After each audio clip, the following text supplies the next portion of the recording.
All right, welcome to another episode of Gin and Truth. I'm the captain of the ship, Robert motherfucking Reed. I got a tumble full of Henderson, mindful of thoughts. Let's go.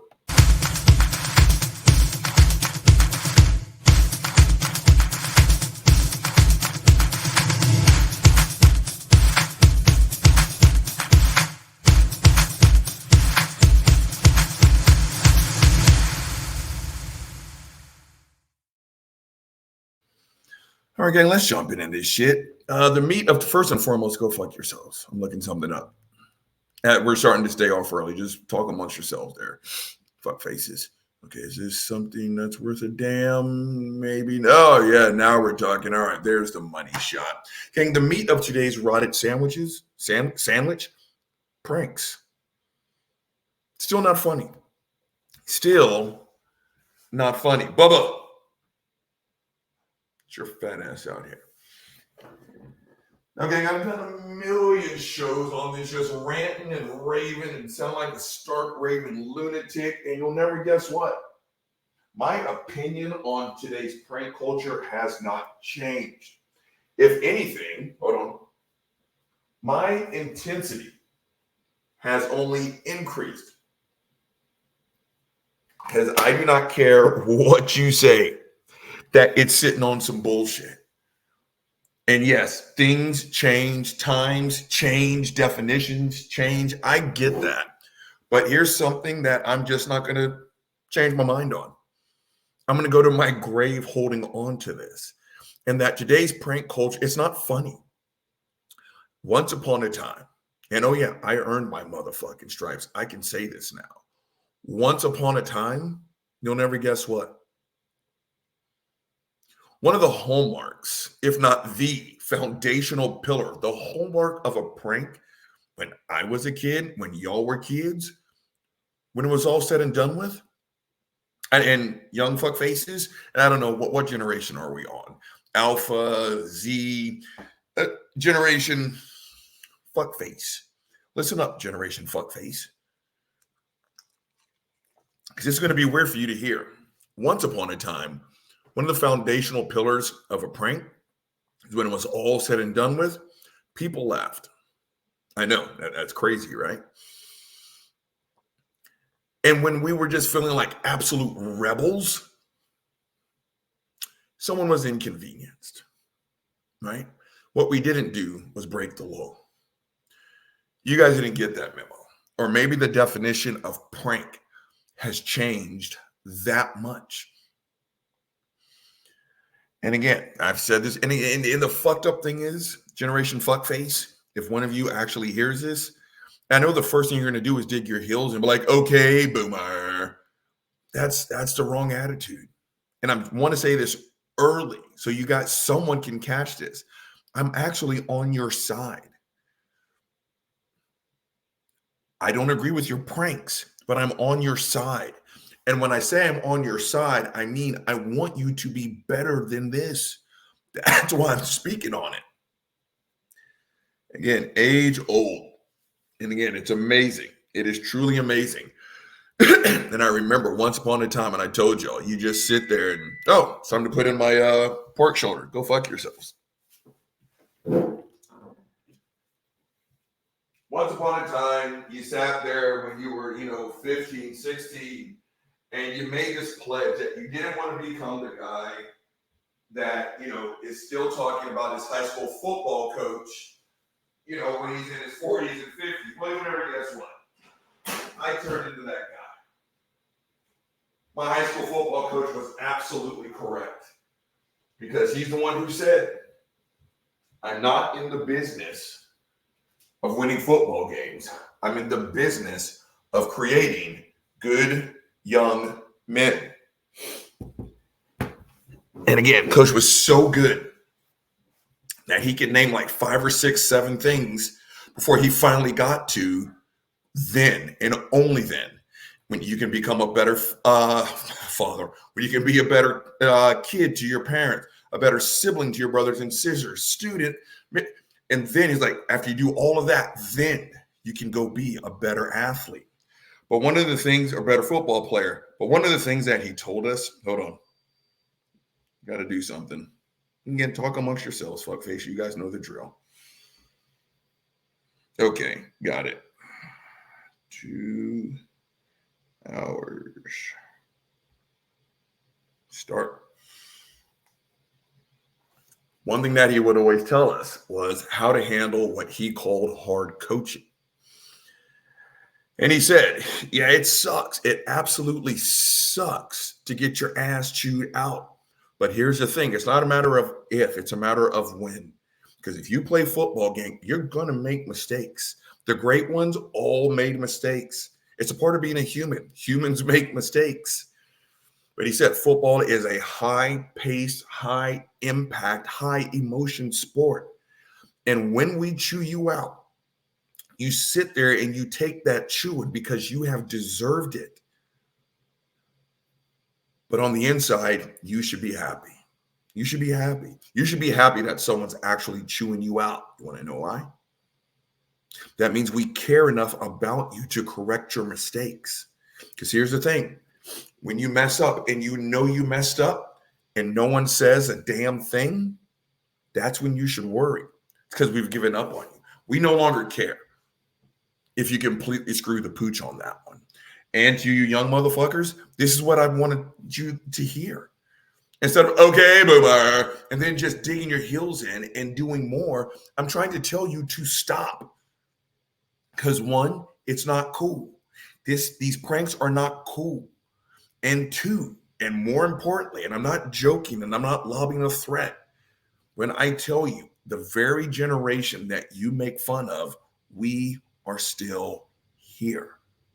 We're still here. And again, yesterday, I was 18 years old. Today, I'm in my 50s. By the end of the week, I'm going to be 75 years old and getting ready to take my last lap. It goes by fast. And I know you guys want to sit here and think, those of us in our late 40s, all the way to our, mid to late 50s, we're old and decrepit. That's not necessarily true. Some of us still got a little giddy up. I always say when the topic comes up, do not let this limp fool you. I still got a couple of ass whoopings left to give out. The question is, do you want one of them? Do you want one of them? Right? And again, we were just raised differently.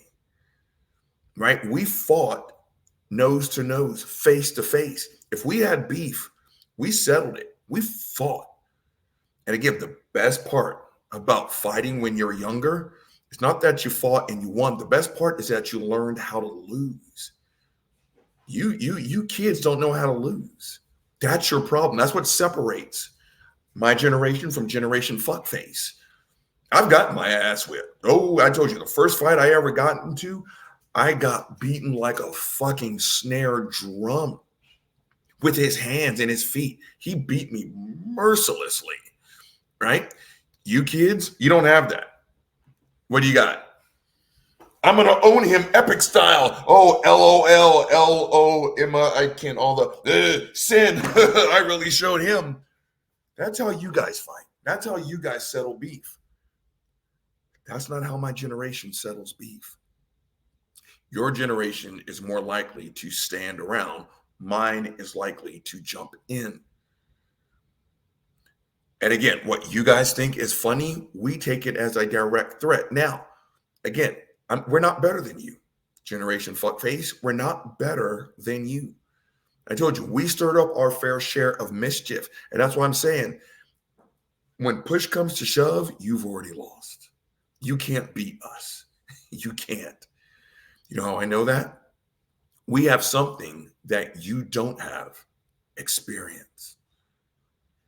Oh yeah, I'm still twice as strong as the average person, regardless of the age, right? But I got experience. I know how to bury the bodies. More importantly, my generation knows how to shut the fuck up, right?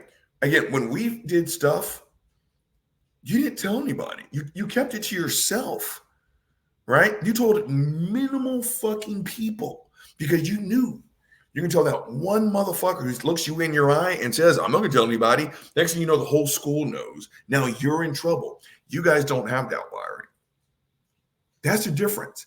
And if you guys remember, when those of you that are at around my age, I can't remember where, but I remember what went wrong. They were old enough to drive, so they went joyriding and mailbox baseball, right? Drive, wham, and you are hitting mailboxes with a baseball bat. It happened. We didn't do it where I'm from, probably because we're military kids, and that would have been bad for business. That was the first time someone videoed their offense. You guys remember that? But again, you kids, your video recorder fits in your pocket. Back then, it was like a fucking boombox. Long story short, that video got out. Too many people saw it. Do you know what the problem with knocking over a mailbox? Even though it's in your front yard, it's not yours. That's literally federal property.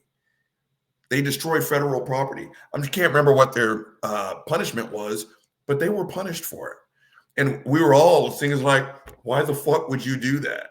Why the fuck would you print that? Put it out where everyone could see. Now it's standard issued.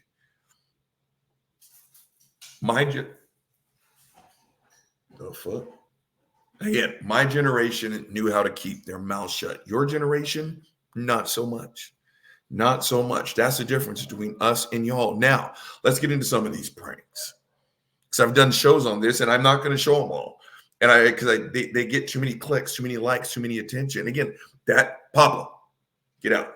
That's the problem. I'm not one of these cats, obviously, that thinks all social media is evil. I don't believe that for 1 second. I don't. But with you kids, it's literally the ultimate case of too much, too soon. It is. Again, once upon a time, you had to put in 500 times the effort to get 1/100th of the attention. Today's kids, you commit felonies. You got 1 million likes and clicks and shit like that. But these pranks, again, what you guys think is ha-ha, so very funny, the rest of us don't. This is what I'm saying. The generation that you make fun of, we are still here. And we just react to stress differently. One of the pranks I remember seeing online, allergies, Jesus Christ, was they were withdrawing money from an ATM. Because that's what ATMs are there for. And as the dude is taking his cash out, taking his card out, the pranksters would come and tackle him while yelling the phrase, "I'm going to rob you. I'm going to rob you." Real fucking funny, right, guys? And I remember the person in this particular video, he froze. And again, I got nothing bad to say. That was his natural reaction. Damn, I'm sorry he had to go through that. Another guy saw the other cat getting quote unquote robbed. He sprung into action, right? You saw this guy sprint into the camera angle, put his knee on what he thought was a thief. And what really stands out about that video, he did not hold back. One punch.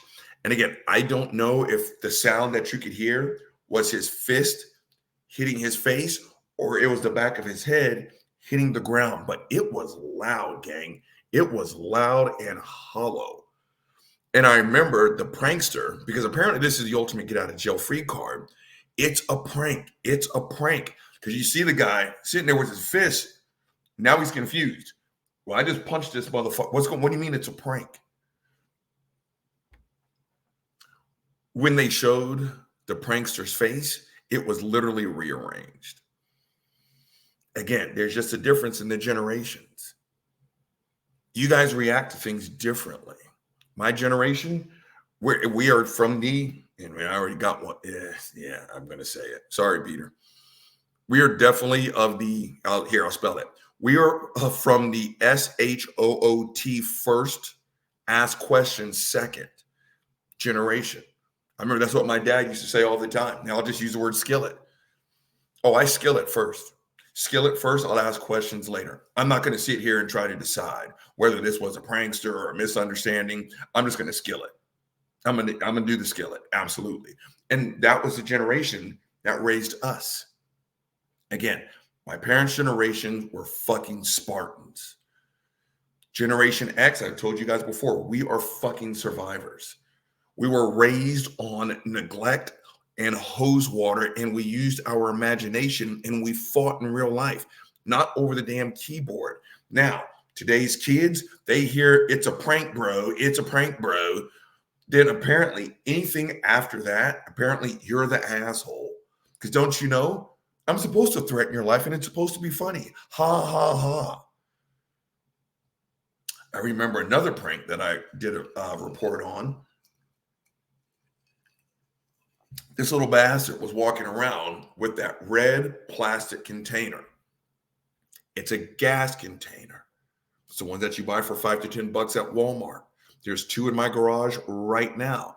Holds the gas for when I cut my yard. It's one of those, when you know it, you see it, and you know exactly what it is. It's unmistakable. Well, this little bastard was walking in a parking lot, like a mall or a shopping center, and he was approaching people holding on to this can. It wasn't gas. It was like water. And as he's, throwing gas on their car, he sits there and he holds like a lighter. He's like, I'm going to set you on fire, bro. I'm going to set you on fire, bro. And I remember they did it to a dude who was probably 10 to 15 years my senior. Just an old Southern man. And he reached for his strap. And when the kid saw that he was reaching for his heater, he's like, it's a prank, dude. It did. Totally overreacting, dude. Papa thought he was getting ready to be set ablaze. You told him that's what you were going to do. And then that asshole was the dude that was defending his life. And I remember Papa, he wasn't fucking around, Jack. He was like, it had better be a prank, you motherfucker. I was getting ready to skillet you. And not funny. Again, whoopee cushions, Vaseline on door handles. Right? Prank calling your friend. Now making someone think they're going to suffer the worst death there is, being the feeling of being burnt. And apparently the asshole in this story is the person who thought he was getting ready to get hurt. And there's a truckload of them. I mean, I found out who Mizzy, right? He got his ass, put in some hot water.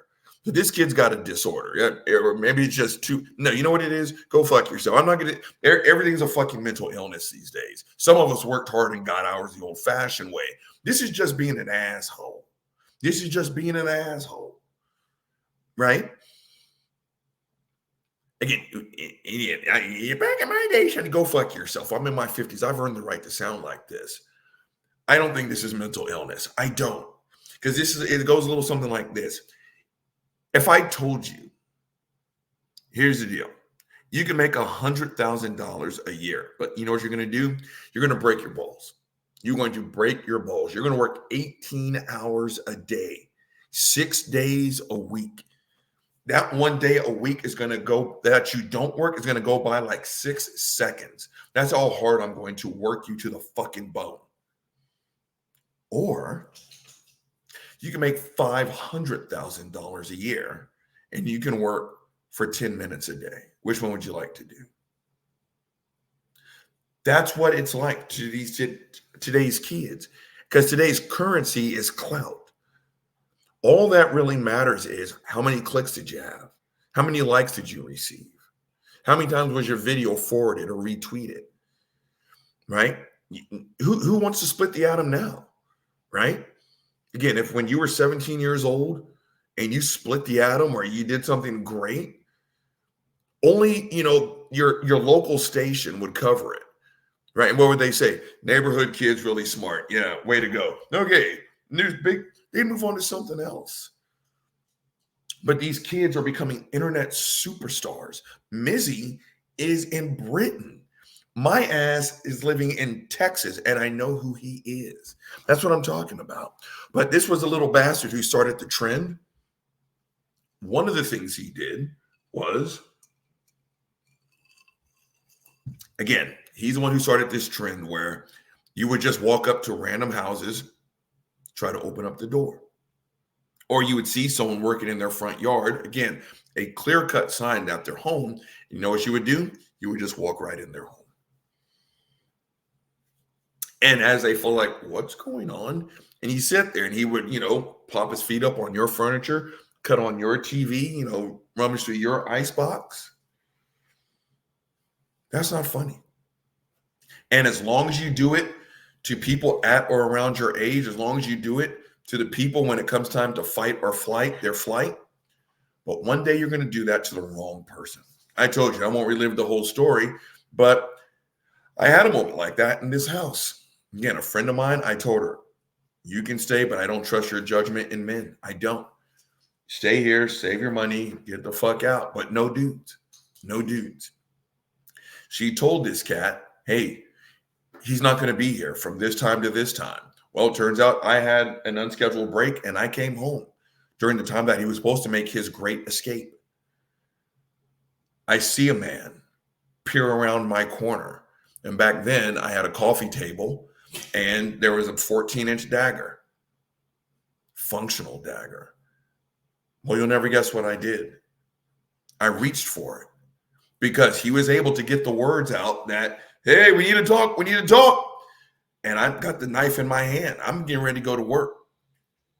Long story short, he was able to tell me, look, I know I'm not supposed to be here, but, Suzanne told me I can come over, smash, and get out before you got home. I'm really sorry.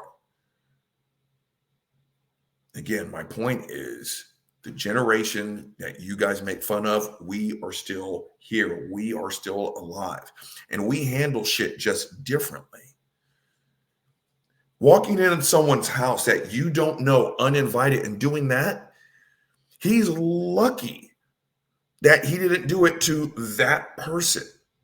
Another thing he did that I saw, and I couldn't even watch the whole video, he'll come up and he did it to old ladies, only old ladies.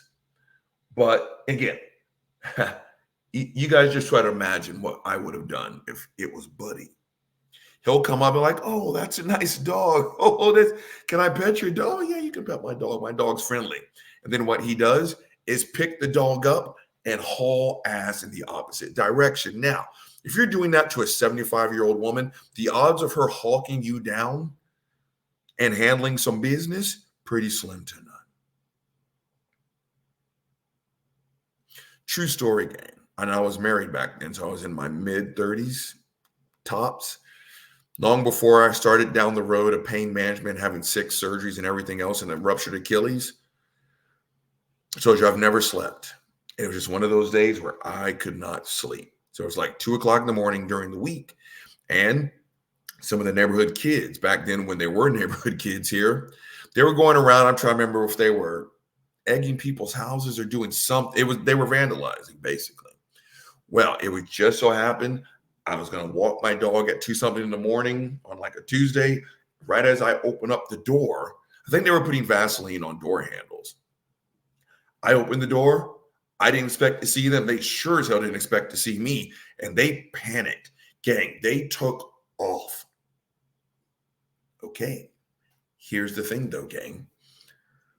Back then, I was maybe 7 years removed from my last NFL football game. I walked them down. I did. I kept my Jack Russell inside. I shut the door and I sprinted. And they panicked. And they were so fucking stupid that they didn't scatter. So I was able to hawk them down. And I grabbed them. And long story short, I scared the shit out of them. Now, again, I wasn't going to beat up those fucking kids. I just called them being kids. But I definitely put the fear of fucking Poseidon in them that day. I can promise you that. But that's my point. That's my fucking point. What do you think I would have done? Because it's a prank, bro. It's a prank, dude. Okay, boomer. What do you think I would have done if someone picked Buddy up and just started running in the opposite direction? What do you think I would have done? Again, you little bastards, you think this is funny. Well, you'll never guess what it is not. Now, I can go on for days, game, but let's just go ahead and hit it with the Autobots Transform. And on this one, I'm not going to take center stage. What do you guys see? My Twitter timeline. Now, again, I saw some bullshit. Where is it? It's a prank. Okay? I just belch, hashtag unprofessional. You know, I'm going to tell you what. We're just going to let this video speak for itself. But you know what? Let's go ahead and hit this with the blow. What you doing? What's up? You tripping? Roll the tape. You doing? You good?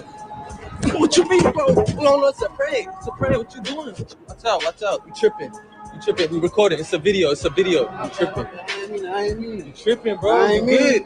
You good, bro? I ain't want to tell you. Rewind that. Gang, that's sitting on some bullshit. That is sitting on some bullshit. Now, let me tell you guys something. So I'm sitting here petting Bubba's fat ass. I'm not okay with this. No matter how you want to cut this, I'm not okay with that. Again, grudge holding is a gift I get from my mother. Being ultra protective is also something I get from my mom, but I actually get most of it from my father. And I've got my father's physicality. Just roll this tape. Watch this.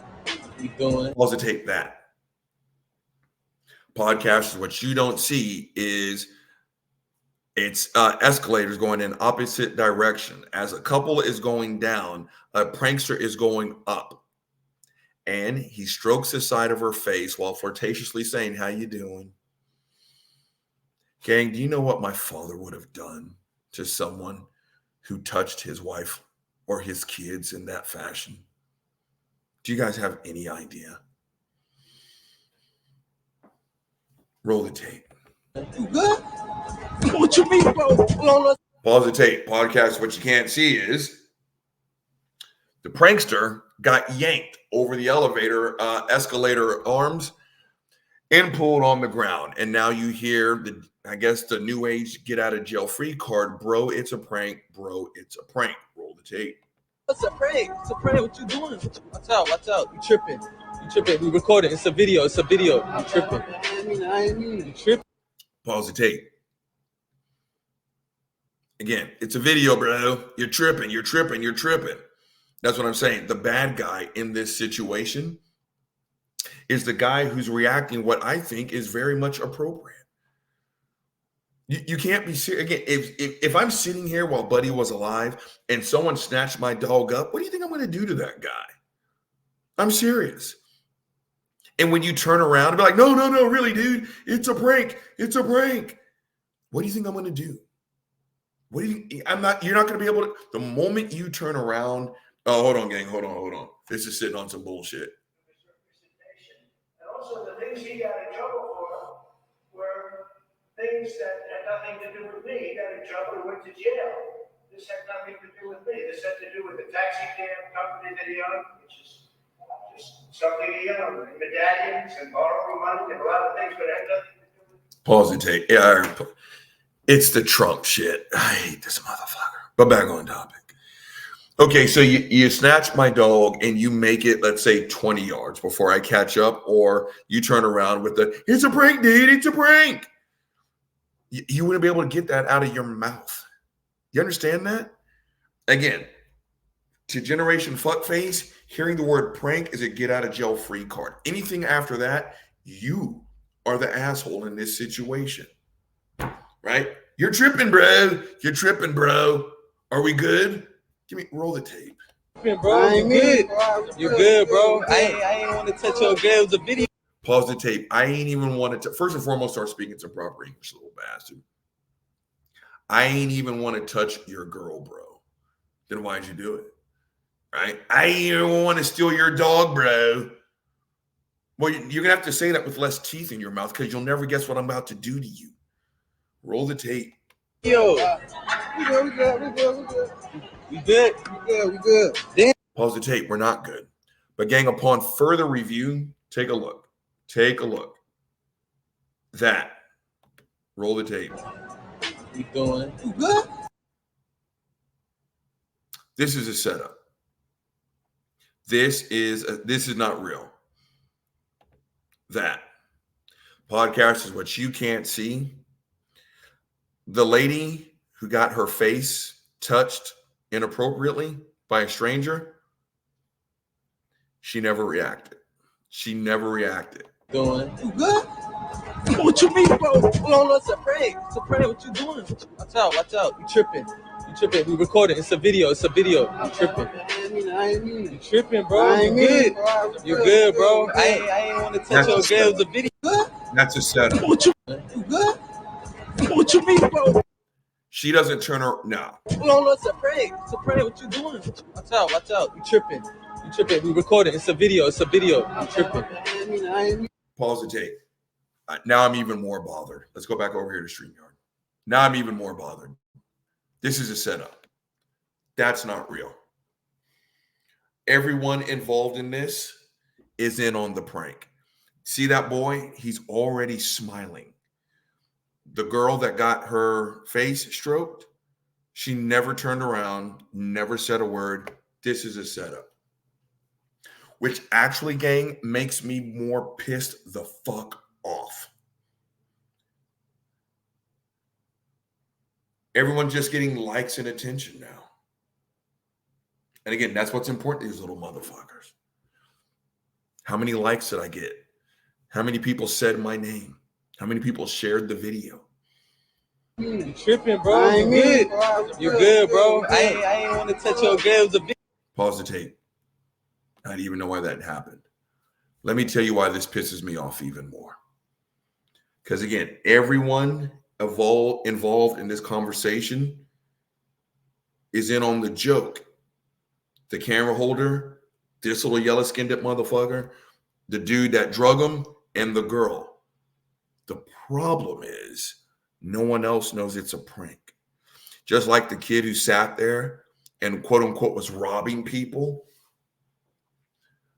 That kid did not need to get his face beat in. But again, the asshole in this situation is the dude that sprung into action. Now, it's probably, again, I'm just an old, and the one thing I'll never make an apology for, I'm a Southern gentleman. I am. That's the way I was raised. I still open doors for ladies, stand up when they walk into the room. And I know it's barbaric, and I'm probably a little bit misogynistic holding on to some of these views, but I protect women. I do. And I'll never apologize for it.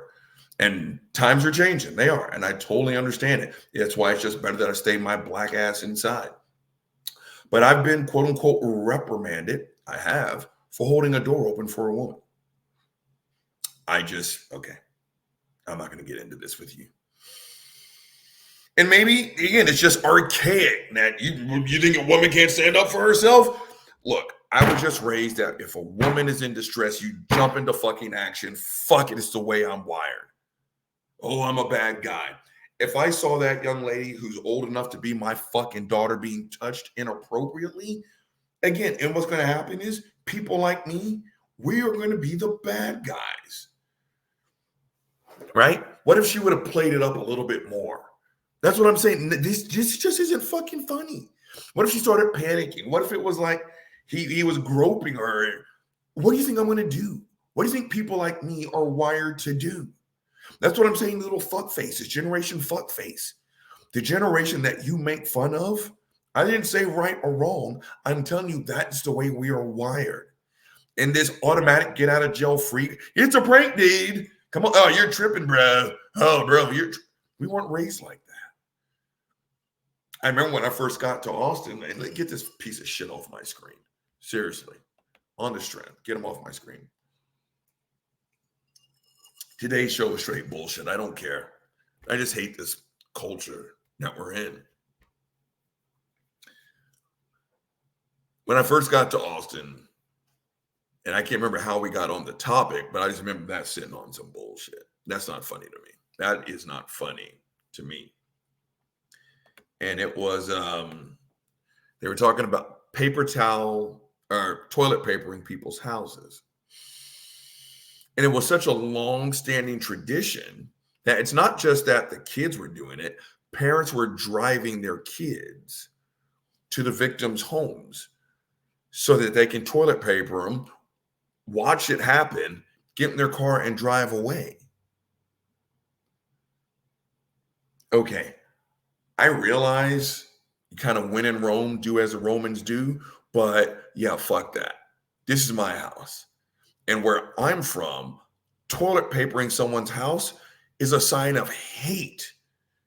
It's a sign of hate. And I remember the lady I was talking to was like, oh, no, it's totally fun. And, you know what? We're going to do it to you, Robert. It's going to be fucking fantastic. It's going to be wonderful. You're going to love it. And I told her, this was like 25 years ago, where I didn't have the pull that I have today. I was like, I'm going to tell you something. First and foremost, you should have kept your fucking mouth shut. Because if I wake up at any time and my house is TP'd, I don't care if your kid did it or not. Now, I'm a grown-ass man, so I'm not going to touch your kids. But I'm going to take your husband out of the house and ... Let's just say that. What the fuck's the matter with you? Right? Again, where I'm from, hitting someone with toilet paper was a sign of hate. But to these motherfuckers, it's the funniest thing on the planet. Again, I totally get it. I'm just a dinosaur. Maybe I don't have a good sense of humor. I just don't give a fuck. Right? Think what you want to think, believe what you want to believe. But in this instance, when you do what you want to do, you got to know your audience.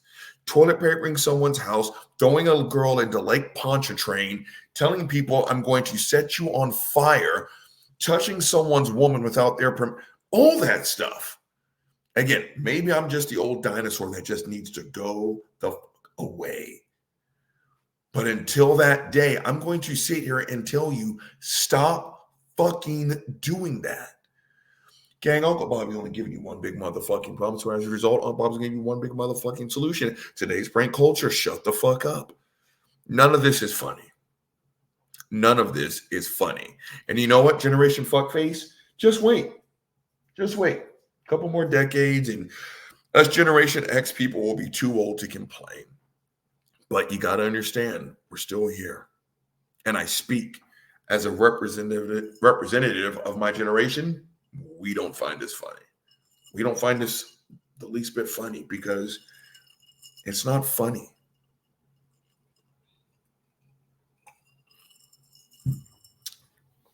Once upon a time, you had to work your ass off to get a fraction of attention. And that's when you did something positive. Now it's a race to the bottom. How much of a scourge upon society can I be? How big of an asshole can I be? And again, the fucked up thing is, as long as you say it's a prank, bro, you're okay. It's not a prank. And again, that's why, again, you keep doing this shit to younger people, right? Because they apparently, because I remember, what was it? Oh, it was the Lake Pontchartrain video that I did.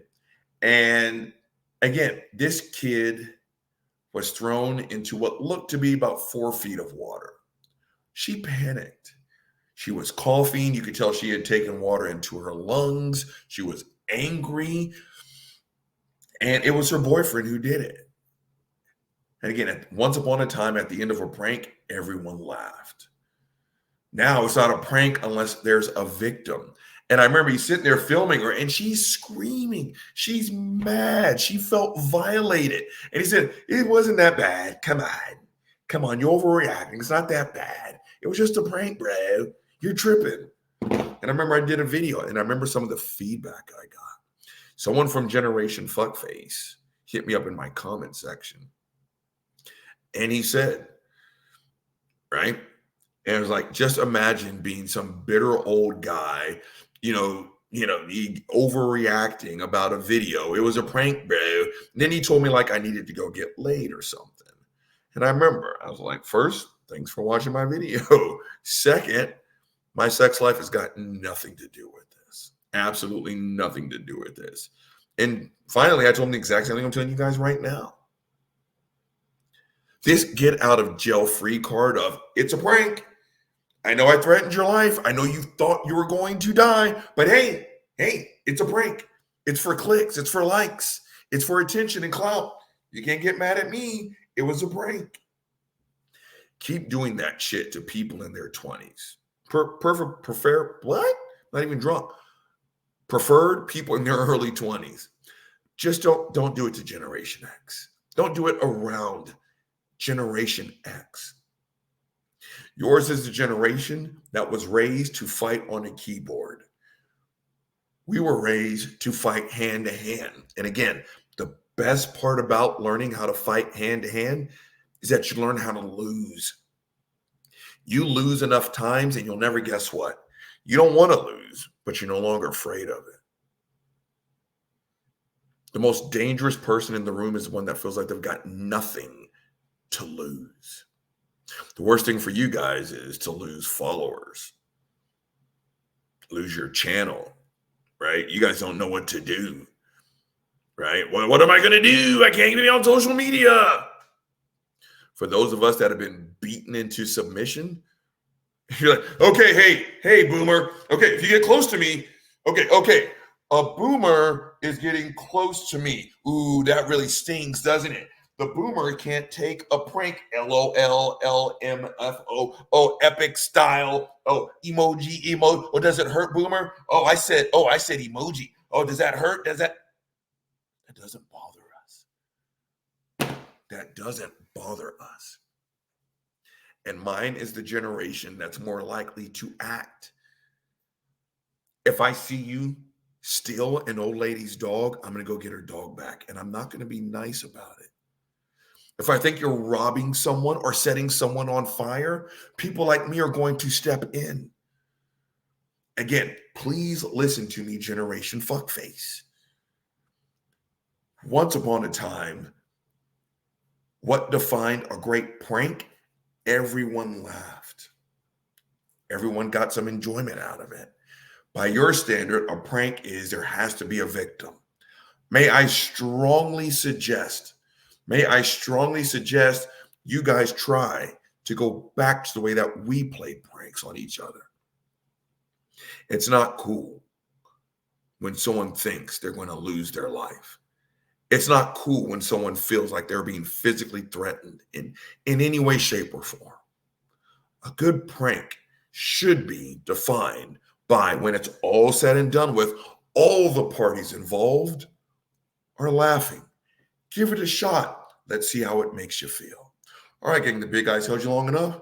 He's signing the fuck off. Gin and Truth, let's go.